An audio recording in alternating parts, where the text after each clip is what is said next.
Olá, sejam todos muito bem-vindos. Eu sou o professor Artemison Montanha do Componente de História e é um prazer enorme estar aqui com vocês para a gente dar sequência nos nossos estudos. Então, eu quero convidá-los a verificar o nosso objeto de conhecimento da aula de hoje. Então, na nossa aula de número 7, nós temos como objeto de conhecimento Revolução Francesa e seus desdobramentos. E para o nosso detalhamento, nós vamos verificar Revolução Francesa, a queda do Antigo Regime e as fases da Revolução Francesa. Certo, queridos? Então, vamos iniciar nossa aula.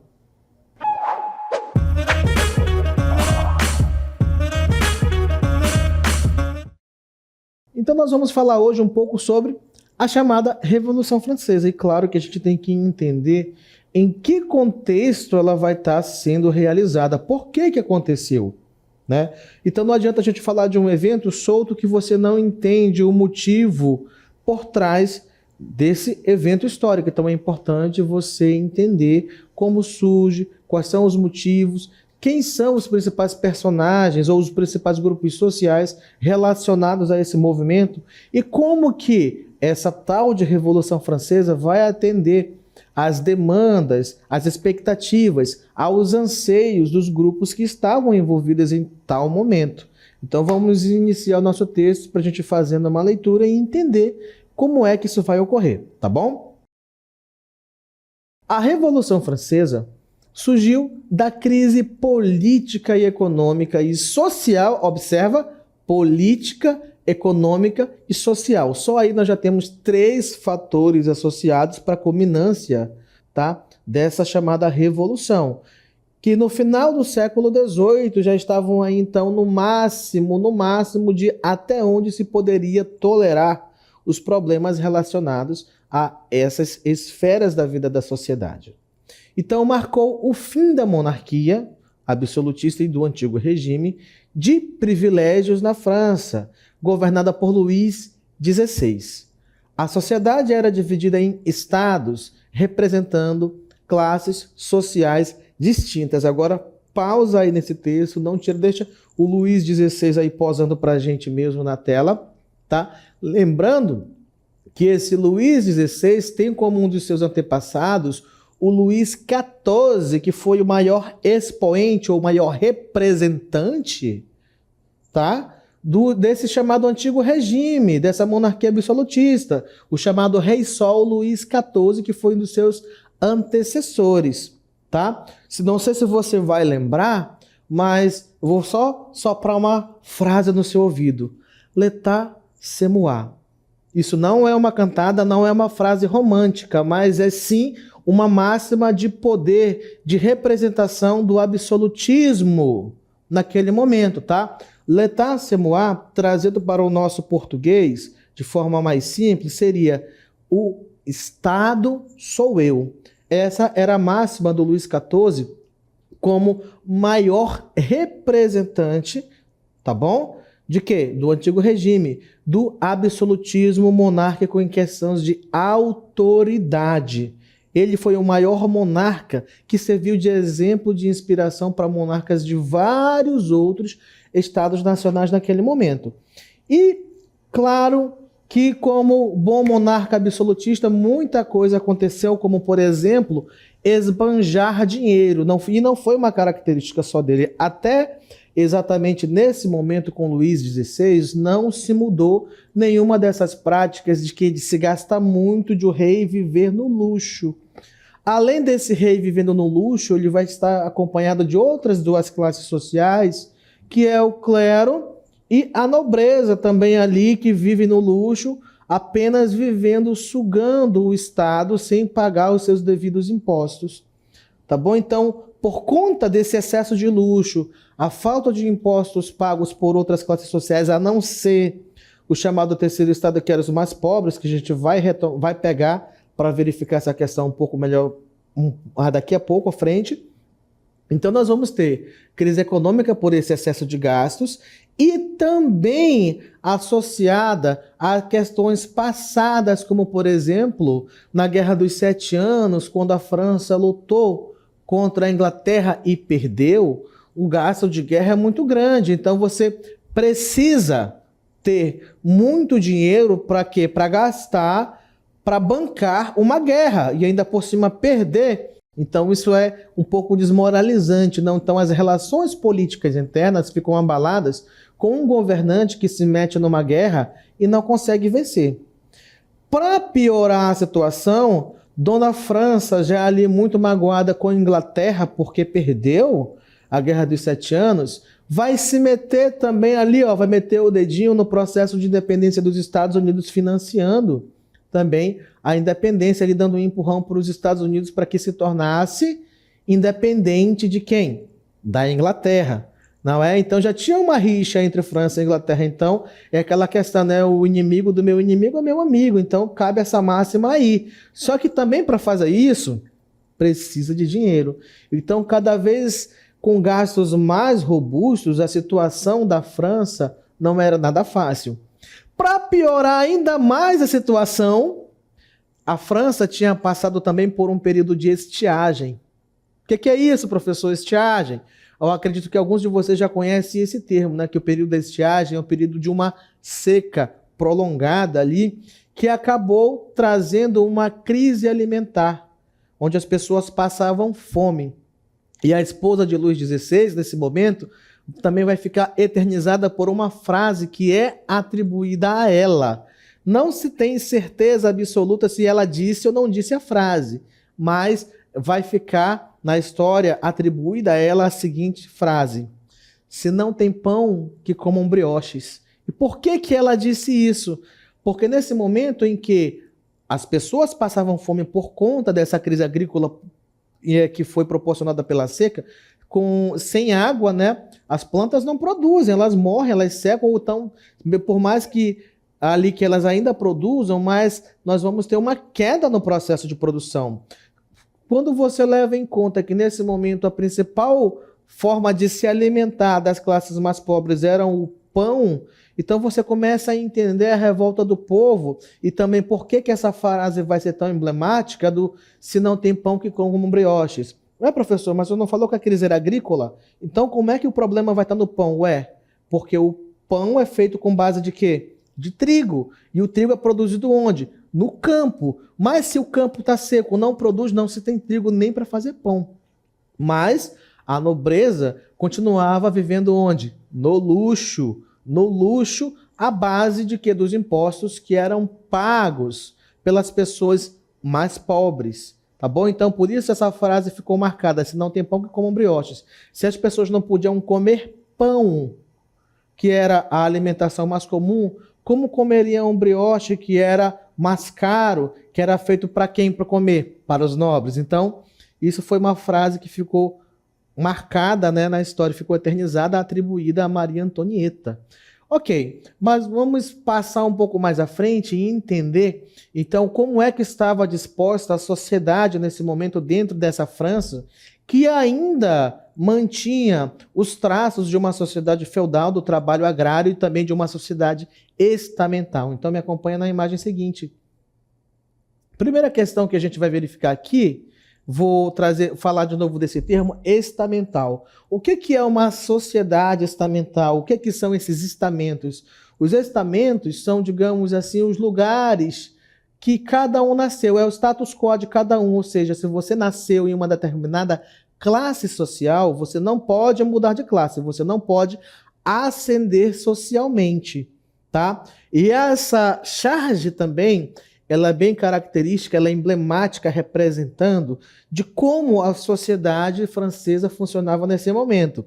Você observa aí que tem um homem de vermelho, com um chapéu emplumado, né, montado nas costas de um homem já mais velho, com as costas retorcidas, com uma roupa rasgada, com botas rasgadas, com animais ali embaixo, roendo o repolho ali, um coelho, não é? E com uma enxada nas mãos e alguns passarinhos ali perto, algumas galinhas, alguns pintainhos.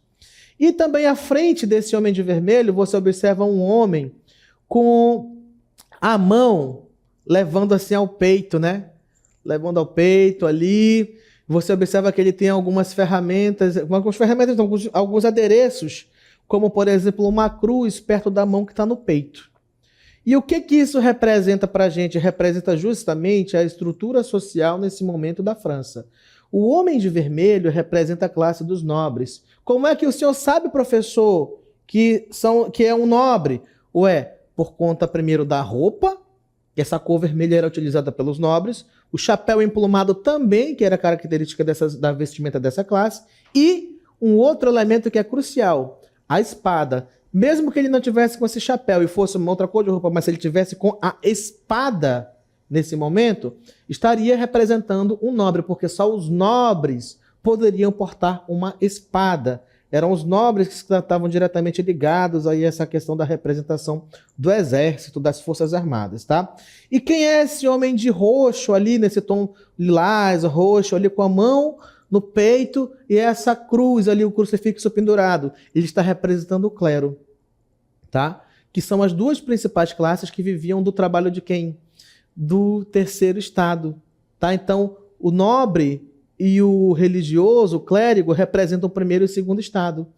Clero e nobreza é nas costas de quem? Dos mais pobres, dos trabalhadores comuns, dos agricultores que viviam no campo, dos camponeses que pagavam os impostos. Então, era assim, e nessa charge a gente pode representar como funcionava a sociedade francesa naquele momento, com clero e nobreza se aproveitando ao máximo do trabalho dos mais pobres e eram carregados nas costas através dos impostos que eram pagos e gastos com o luxo, com a boa vida de outras pessoas. Né? Então, depois dessa charge, nós temos então nossa pirâmide social para verificar então quem estava presente em cada um, tá, desses setores, tá? Então, ali na base de tudo, nós temos o chamado terceiro estado, tá bom? E esse terceiro estado é representado por quem? Pela burguesia. Primeiro que pode essa burguesia ser dividida em duas partes também, que é a chamada alta burguesia e a baixa burguesia, que inclusive essa divisão, essa diferenciação entre alta e baixa burguesia, durante o desenvolvimento, o desenrolar da Revolução Francesa, vai gerar um grande problema quando a gente vai ver depois ali duas classes principais envolvidas, como os girondinos e os jacobinos, representantes dessa burguesia, quando eles vão se engalfiar na briga pelo poder. Além dessa burguesia, nós temos o povo comum, ou os chamados sans-culottes, que são quem? Os trabalhadores urbanos, que poderiam ser autônomos, poderiam ser sapateiros, ferreiros, os comerciantes menorzinhos ali. Então, os sans-culottes são os trabalhadores urbanos de modo geral, tá bom? Mas por que são chamados sans-culottes? Porque se você prestar atenção, pode voltar, por favor, aquela nossa charge? Se você prestar atenção, observa que tanto o clérigo quanto o nobre tem calças bonitas ali, vestindo calças, né, coladinhas, bonitinhas, enquanto esse outro senhor, ele tem um calção que vai até o início da bota, tá? Então ele não tem o culotte, que é essa calça bonitinha que veste bem esses homens, como, por exemplo, o clérigo e o nobre, tá? Então, os sans-culottes, observa aqui, ó, na perna direita desse homem, onde a bota está rasgada embaixo, você vê que a vestimenta dele, eu quero riscar, por favor, me dá um pincel aqui que eu vou riscar, tá? Vamos aqui,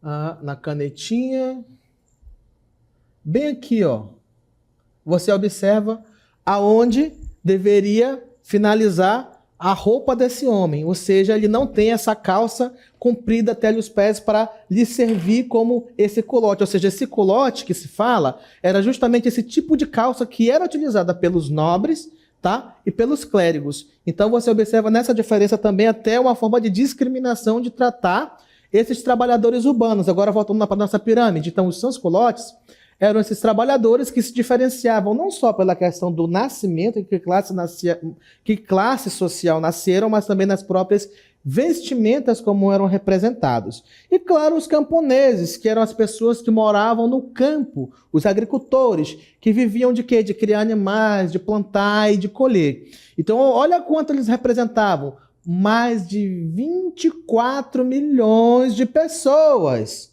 Contra o segundo estado, que era representado pela nobreza de sangue, e, claro, a nobreza da espada, que são os militares, que representam apenas 350 mil pessoas. Chega nem 1 milhão, enquanto aquelas classes mais pobres são 24 milhões, contra apenas 350 mil do segundo estado e apenas 120 mil do alto clero, que representava ali o primeiro estado, tá? Então aqui, ó, o alto e baixo clero, dependendo da patente, ou melhor, do cargo que você ocupava dentro da igreja, você estaria como alto ou baixo clero, né? Por exemplo, um pároco, um padre é do baixo clero, mas um bispo, vai ser bispo, já faz parte do alto clero, não é? Então, existe também um grau de importância dentro dessa estrutura. E acima de tudo está quem? O rei. Mas por que que o rei dá tantos privilégios, como, por exemplo, tributários e jurídicos? Ou seja, muitos dos nobres, do clero também praticou um crime, não vai ser julgado. Por quê? Porque eles são considerados mais importantes. E também esses privilégios tributários de não pagar impostos, enquanto essa última classe, composta de pobres, tem que pagar muito. Por que que o rei fazia isso? Porque nós temos que lembrar que, basicamente, esse rei também vem da onde? Da nobreza. Apesar de ser a linhagem dita de sangue real, onde o título de nobreza passa de pai para filho como um título hereditário, mas essa classe de sangue real também faz parte da nobreza, sem falar que quem compõe esse alto clero também, de modo generalizado, fazia parte dessa nobreza, tá bom? Por que, professor, que ele fazia parte da nobreza também, o pessoal do clero? Porque o que acontecia por muito tempo, apenas os primeiros filhos é que tinham direito à herança do pai, ou seja, o primogênito. E os outros irmãos que nascessem depois poderiam herdar alguma coisa? Não, geralmente não herdavam, porque apenas o primogênito tinha esse dinheiro, ou melhor, esse direito, na verdade. E o que acontecia? Os demais, para evitar brigas, muitas vezes eram mandados para participar de quê? Do clero, mandava virar padre, virar bispo, colocava-se eles dentro da igreja. Então existem os laços de sangue também, além dos interesses políticos e econômicos entre essas classes sociais, tá bom? Então por isso o rei vai sempre privilegiar os interesses de quem?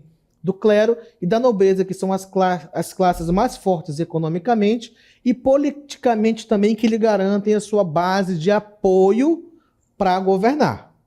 Entendido isso? Então essa era a estrutura política e social que a gente via na França nesse momento, com o primeiro e o segundo estado e o rei, logicamente também, vivendo às custas dos impostos dos mais pobres. Vamos lá, continuando então? Então, por conta dessa terrível crise que se abateu ali pela França, na verdade, que já vinha se abatendo, mas que vai ter continuidade, principalmente agora no governo do Luís XVI, e com essa toda a estrutura de governo onde clero e nobreza se apoiam mutuamente, o rei vai ter uma excelente sacada. Não, vamos resolver a crise.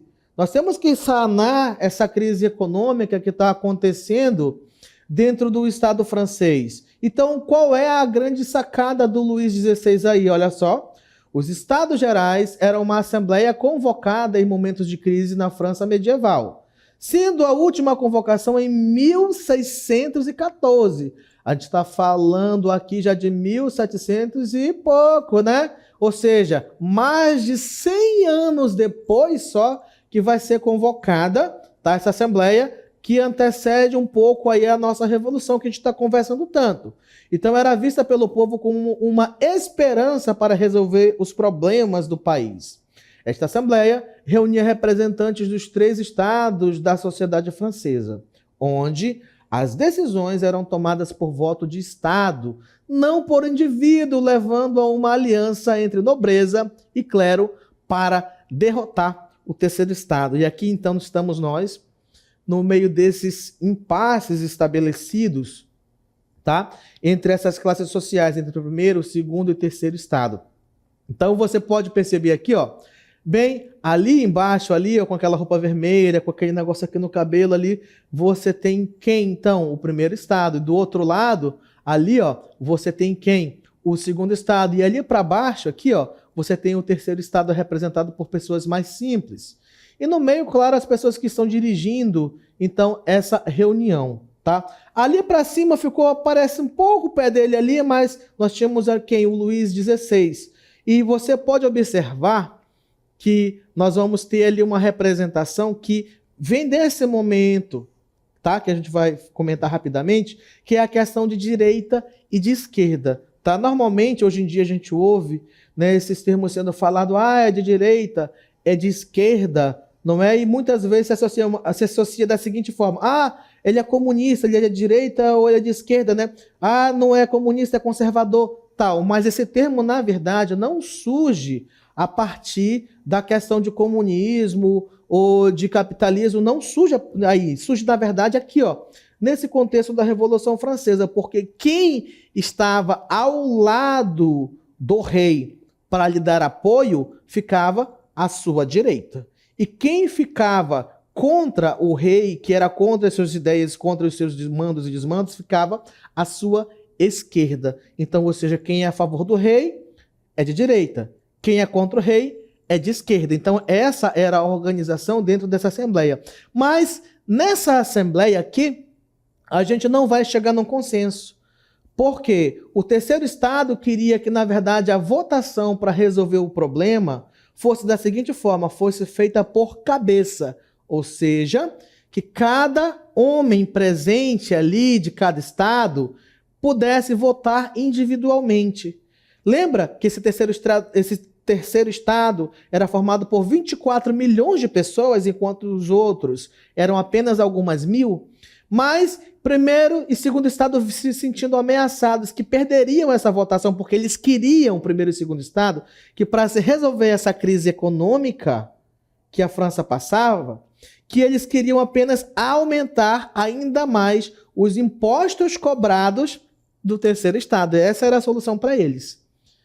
Eu não vou abrir mão dos meus direitos, das minhas mordomias, das minhas regalias de não pagar imposto. Eu não vou começar a pagar imposto. Eu sou um nobre, eu faço parte do clero. Então, por que eu deveria pagar imposto se tem o terceiro estado desses mais pobres aí, que eu posso explorar, que eles podem pagar mais impostos? Era essa a ideia. Então, o primeiro e segundo estado se apoiam mutuamente e negam essa moção do primeiro estado para que o voto seja individual. Então, o que vai acontecer? Como resultado disso, nós vamos ter, então, o voto por estado. E já que a gente sabe que primeiro e segundo estado votavam junto, adivinha? O terceiro estado vai perder essa votação e seria obrigado a pagar ainda mais impostos. Mas é nesse momento que os representantes desse terceiro estado, muito chateados com a situação, se trancam ali numa parte do palácio e decidem ali, naquele momento, que seria necessário e se estabelecer uma constituição, se ter uma assembleia constituinte, para quê? Para que se tivesse uma constituição e, de fato, fosse mudada toda a situação da França naquele momento. Isso vai acontecer de imediato? Não. Mas está plantada nesse momento a ideia principal que vai resultar na chamada Revolução Francesa, a partir dos abusos econômicos, jurídicos e também da alta taxa de exploração que o povo comum sofria por primeiro e segundo estado, além das questões de fome e miséria que o povo passava também. Então, por conta disso, como a gente vai ver no nosso texto, em 14 de julho de 1789, os sans-culottes, né, parisienses, se rebelaram atacando a Bastilha. Por que está ali especificado os sans-culottes parisienses? Porque são os trabalhadores das cidades, trabalhadores urbanos comuns, que moravam na capital nesse momento, em Paris, tá bom? Porque a Bastilha ficava em Paris.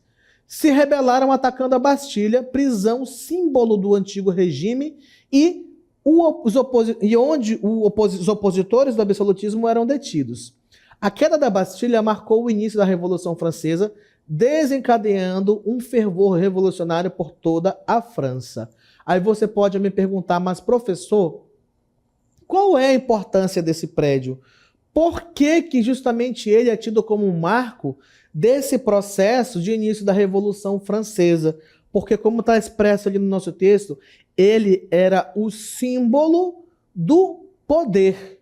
Era o símbolo maior da força de quem? Do absolutismo francês. Nosso texto está dizendo que ele mandava para lá onde?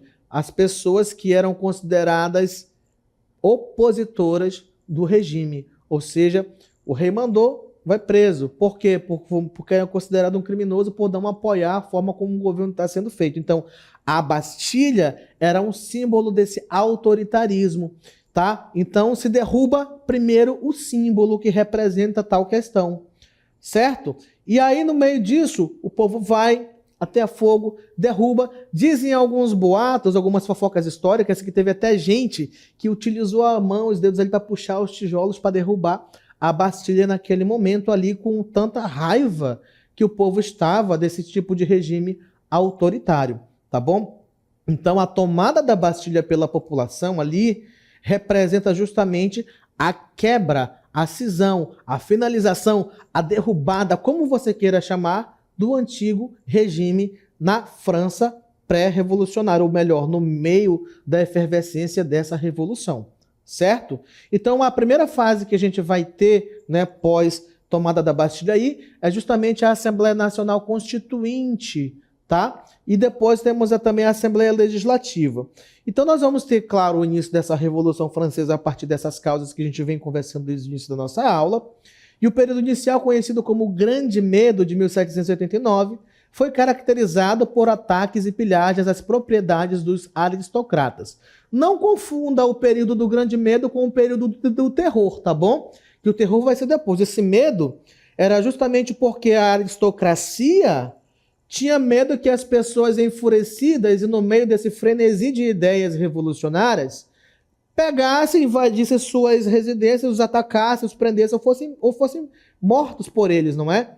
Então, por isso que é o período do Grande Medo, porque os aristocratas principalmente viviam com medo, tá bom?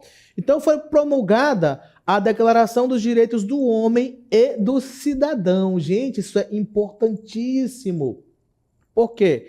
É justamente nessa declaração onde estarão expressos principalmente as ideias do iluminismo e também, tá, alguns preceitos do liberalismo, onde as ideias de igualdade, liberdade e fraternidade estarão presentes. E isso é importante você entender porque isso afeta a nossa sociedade até os dias de hoje.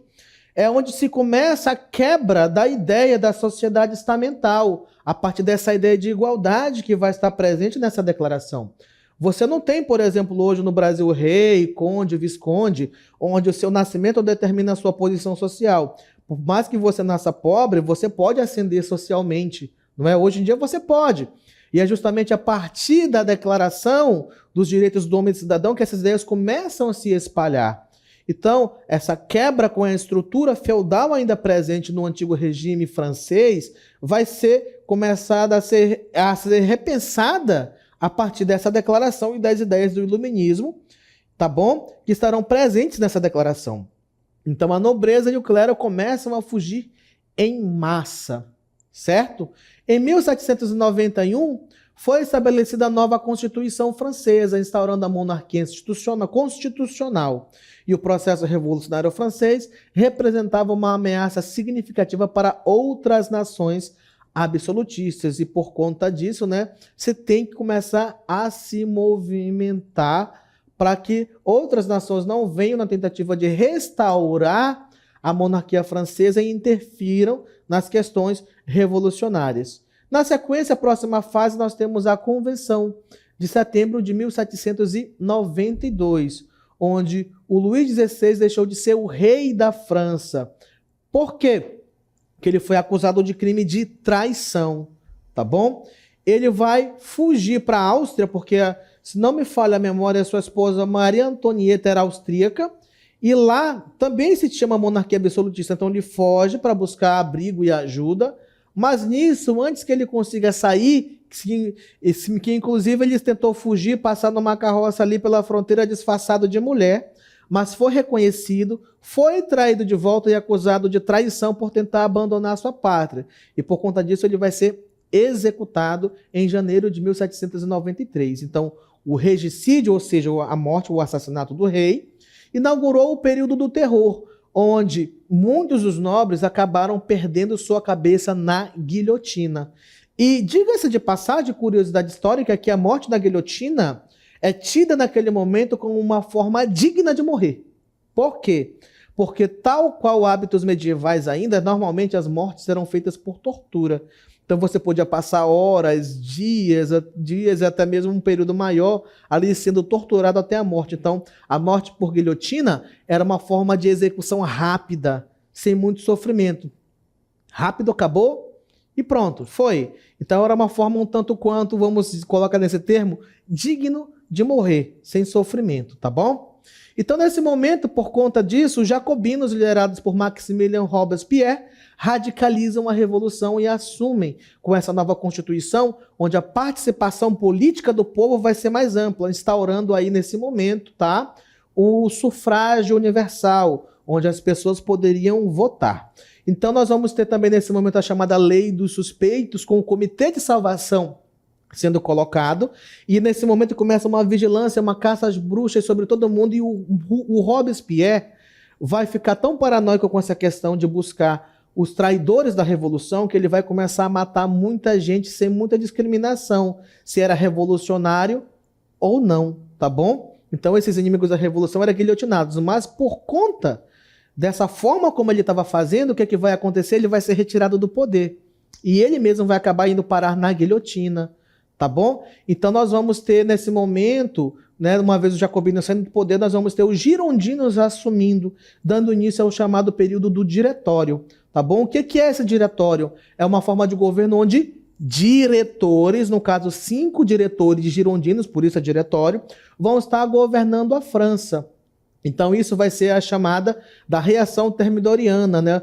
Por que Thermidor? Porque era uma parte do calendário francês que começava a se laicizar e deixou de adotar as datas, tal qual, por exemplo, nós conhecemos aqui no nosso chamado calendário gregoriano, né? Adotou questões da natureza para nomear o tempo, né? A passagem do tempo, nesse momento, nesse calendário revolucionário. Então, esse Thermidor se refere a uma parte do calendário, tá bom? Então, os girondinos e a alta burguesia redigiram uma nova Constituição, e nessa nova Constituição eles retiraram o sufrágio universal e colocaram nesse momento o voto censitário. Para quê? Para garantir que apenas eles participassem das decisões importantes. E ao mesmo tempo também eles vão investir, para evitar ataques externos, investir na ampliação, na fortificação de um exército, que vai acabar se mostrando um grande, tá, tiro no pé deles.